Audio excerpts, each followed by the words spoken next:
ನಮಸ್ತೆ ವೀಕ್ಷಕರೇ, PR ಅಕಾಡೆಮಿಗೆ ಸ್ವಾಗತ. ತಿಂಗಳಿಗೆ 1.5 ಲಕ್ಷ ರೂಪಾಯಿಗಿಂತ ಜಾಸ್ತಿ ಸಂಬಳ ಸಿಗುವಂತಹ ಸರ್ಕಾರಿ ಹುದ್ದೆಯ ಡೀಟೇಲ್ಸ್ನ ತಗೊಂಡ್ಬಂದಿದ್ದೀವಿ. ಇದರ ಬಗ್ಗೆ ಸಂಪೂರ್ಣ ಮಾಹಿತಿಯನ್ನು ತಿಳಿಸ್ಕೊಡ್ತೀವಿ. ಅದಕ್ಕಿಂತ ಮುಂಚೆ ನಮ್ಮ ಚಾನಲ್ ಇನ್ನು ಸಬ್ಸ್ಕ್ರೈಬ್ ಆಗಿಲ್ಲ ಅಂದರೆ ಇವಾಗಲೇ ಸಬ್ಸ್ಕ್ರೈಬ್ ಆಗಿ. ಇವಾಗ ವಿಡಿಯೋನ ಶುರು ಮಾಡೋಣ. BEL ಅಂತ ಹೇಳಿದ್ರೆ ಭಾರತ್ ಎಲೆಕ್ಟ್ರಾನಿಕ್ಸ್ ಲಿಮಿಟೆಡ್ನವರು ಹುದ್ದೆಗಳಿಗೆ ಅರ್ಜಿಯನ್ನ ಕರೆದಿದ್ದಾರೆ. ಯಾವ ಹುದ್ದೆ ಅಂತ ನೋಡಿದ್ರೆ ಮೆಂಬರ್ ರಿಸರ್ಚ್ ಸ್ಟಾಫ್ ಹುದ್ದೆ ಇದಾಗಿದೆ. ಟೋಟಲ್ 10 ಹುದ್ದೆ ಖಾಲಿ ಇದೆ. ಉದ್ಯೋಗ ಸ್ಥಳ 2 ಸ್ಟೇಟಲ್ಲಿ ಖಾಲಿ ಇದೆ, ಕರ್ನಾಟಕ ಮತ್ತೆ ಉತ್ತರ ಪ್ರದೇಶನಲ್ಲಿ. ಕರ್ನಾಟಕದಲ್ಲಿ ಬೆಂಗಳೂರಿನಲ್ಲಿ ಖಾಲಿ ಇರುತ್ತೆ. ಉತ್ತರ ಪ್ರದೇಶನಲ್ಲಿ ಘಾಜಿಯಾಬಾದ್ನಲ್ಲಿ ಹುದ್ದೆ ಖಾಲಿ ಇರುತ್ತೆ. ಸ್ಯಾಲರಿಯನ್ನ ನೋಡೋದಾದ್ರೆ 50,000 ರೂಪಾಯಿಂದ ಹಿಡಿದು 1,60,000 ರೂಪಾಯಿಗಳ ತನಕ ತಿಂಗಳಿಗೆ ಸ್ಯಾಲರಿ ಇರುವಂತಹ ಜಾಬ್ ಇದಾಗಿರುತ್ತೆ. ನೆಕ್ಸ್ಟ್ ಇದರ ಅರ್ಜಿ ಶುಲ್ಕ ಅಂದ್ರೆ ಅಪ್ಲಿಕೇಶನ್ ಫೀಸ್ ಎಷ್ಟಿರುತ್ತೆ ಅಂತ ನೋಡಿದ್ರೆ SC ST ಕ್ಯಾಂಡಿಡೇಟ್ಸ್ಗಳಿಗೆ ಮತ್ತೆ PWBD ಅಂದ್ರೆ ಅಂಗವಿಕಲ candidates, person with bench mark disability ಅಂತ ಅಂಗವಿಕಲ ಕ್ಯಾಂಡಿಡೇಟ್ಸ್ಗಳಿಗೆ ಯಾವುದೇ ರೀತಿಯ ಅರ್ಜಿ ಶುಲ್ಕ ಇರೋದಿಲ್ಲ. ಆದರೆ ಈ ರಿಸರ್ವೇಶನ್ ನೀವು ಪಡ್ಕೋಬೇಕು ಅಂತ ಹೇಳಿದ್ರೆ SC ST ಕ್ಯಾಂಡಿಡೇಟ್ಸ್ ಆಗಿದ್ರೆ ಜಾತಿ ಪ್ರಮಾಣ ಪತ್ರ ಇರಬೇಕು. ಅಂಗವಿಕಲ ಕ್ಯಾಂಡಿಡೇಟ್ಸ್ ಆಗಿದ್ರೆ ಡಿಸೆಬಿಲಿಟಿ ಸರ್ಟಿಫಿಕೇಟ್ ಇರಬೇಕಾಗತ್ತೆ. ಅದನ್ನ ರೆಡಿ ಇಟ್ಕೊಂಡಿರಿ. ನೆಕ್ಸ್ಟ್ ನೀವೇನಾದರೂ OBC ಅಥವಾ ಜನರಲ್ ಕ್ಯಾಂಡಿಡೇಟ್ಸ್ ಆಗಿದ್ರೆ 750 ರೂಪಾಯಿ ಅರ್ಜಿ ಶುಲ್ಕ ಇರುತ್ತೆ. ಗೊತ್ತಾಯ್ತಲ್ವಾ? ನೀವು ಆನ್ಲೈನ್ ಮುಖಾಂತರ ಈ ಅರ್ಜಿ ಶುಲ್ಕವನ್ನ ಪೇ ಮಾಡಬೇಕಾಗುತ್ತೆ. ನಿಮಗೆ ನೋಟಿಫಿಕೇಶನ್ ಅಲ್ಲಿ ಸಂಪೂರ್ಣವಾಗಿ ಮಾಹಿತಿ ಇದೆ, ಹೇಗೆ ಅರ್ಜಿ ಶುಲ್ಕವನ್ನ ನೀವು ಪೇ ಮಾಡಬೇಕು. ಅಪ್ಲಿಕೇಶನ್ ಜೊತೆಗೆ ಅದರ ರೆಸಿಪ್ಟ್ನ ಕೂಡ ಕಳಿಸ್ಕೊಡ್ಬೇಕು. ಅದೆಲ್ಲ ಮೆನ್ಷನ್ ಮಾಡಿದ್ದಾರೆ, ಅದನ್ನ ತೋರಿಸ್ತೀನಿ. ನೀವು ಒಂದ್ಸಲ ನೋಟಿಫಿಕೇಶನ್ ಓದ್ಕೊಳ್ಳಿ. ನೋಟಿಫಿಕೇಶನ್ ಡೌನ್ಲೋಡ್ ಮಾಡೋದು ಕೂಡ ಇದೇ ವಿಡಿಯೋದಲ್ಲಿ ತಿಳಿಸ್ಕೊಡ್ತೀವಿ.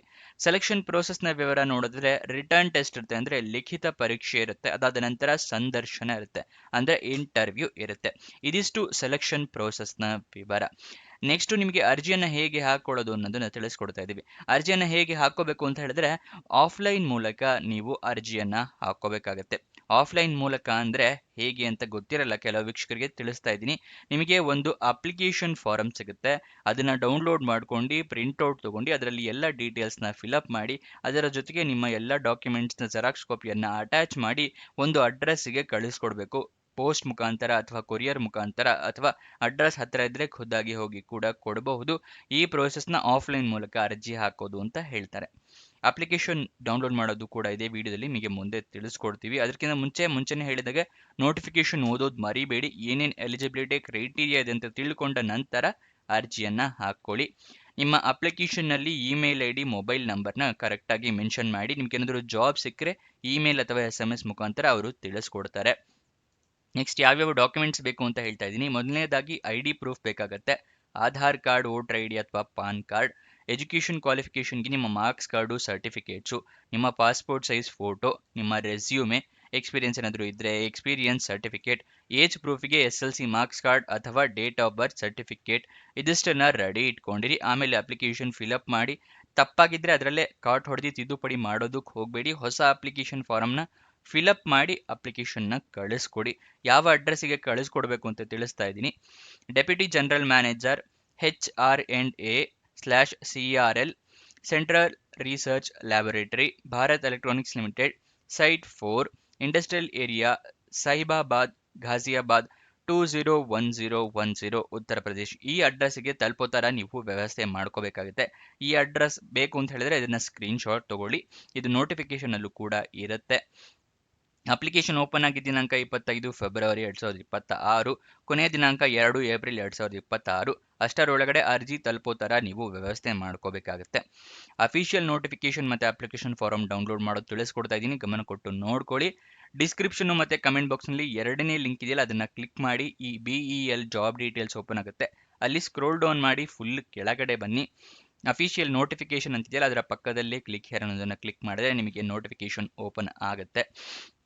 ಇಲ್ಲಿ ನೀವು ಹೇಗೆ ಅರ್ಜಿಯನ್ನು ಹಾಕೋಬೇಕು ಅಂತ ಹೇಳಿ ಕೊಟ್ಟಿದ್ದಾರೆ, ಮತ್ತು ಏನೇನು ಸೆಲೆಕ್ಷನ್ ಪ್ರೋಸೆಸ್ ಎಲ್ಲದೂ ಕೊಟ್ಟಿದ್ದಾರೆ ಇದರಲ್ಲಿ. ಮತ್ತು ಅಪ್ಲಿಕೇಶನ್ ಫೀಸ್ ಅಂತ ಹೇಳಿದ್ನಲ್ಲ, ನೀವು SBI ಕಲೆಕ್ಟ್ ಮುಖಾಂತರ ನೀವು ಫೀಸ್ನ ಪೇ ಮಾಡಬೇಕಾಗುತ್ತೆ. ಅದರ ರೆಸಿಪ್ಟ್ ಕೂಡ ಇಟ್ಕೊಂಡಿರಬೇಕು. ಅದೆಲ್ಲದ್ರ ಬಗ್ಗೆ ಡೀಟೇಲ್ಸ್ನ ಕೊಟ್ಟಿದ್ದಾರೆ ಇಲ್ಲಿ. ಅದನ್ನು ಸಂಪೂರ್ಣವಾಗಿ ಓದ್ಕೊಳ್ಳಿ. ಓದ್ಕೊಂಡ ನಂತರ ನೀವು ಅರ್ಜಿಯನ್ನು ಹಾಕೋಬಹುದು. ಅಪ್ಲಿಕೇಶನ್ ಫಾರಮ್ ಅದರ ಕೆಳಗಡೆನೇ ಕೊಟ್ಟಿದ್ವಿ. ಅಪ್ಲಿಕೇಶನ್ ಫಾರಮ್ ಅಂತಿದೆಯಲ್ಲ ಅದರ ಪಕ್ಕದಲ್ಲಿರೋ ಕ್ಲಿಕ್ ಹೇರನ್ನ ಕ್ಲಿಕ್ ಮಾಡಿ ನಿಮಗೆ ಅಪ್ಲಿಕೇಶನ್ ಫಾರಮ್ ಓಪನ್ ಆಗುತ್ತೆ. ಇಲ್ಲಿ ನಿಮ್ಮ ಪಾಸ್ಪೋರ್ಟ್ ಸೈಜ್ ಫೋಟೋ ಅಂಟಿಸ್ಬೇಕಾಗುತ್ತೆ. ಇಲ್ಲಿ ಎಲ್ಲ ನಿಮ್ಮ ಡೀಟೇಲ್ಸ್ನ ಫಿಲಪ್ ಮಾಡಬೇಕು. ನಿಮ್ಮ ಹೆಸರು, ತಂದೆ ಹೆಸರು, ಡೇಟ್ ಆಫ್ ಬರ್ತು, ನಿಮ್ಮ ಯಾವ ಕ್ಯಾಟಗರಿಗೆ ಬಿಲಾಂಗ್ ಆಗ್ತೀರಾ ಅದರ ಸರ್ಟಿಫಿಕೇಟ್ಸ್ ಇದ್ರೆ ಸರ್ಟಿಫಿಕೇಟ್ಸು ಅಟ್ಯಾಚ್ ಮಾಡಬೇಕಾಗುತ್ತೆ.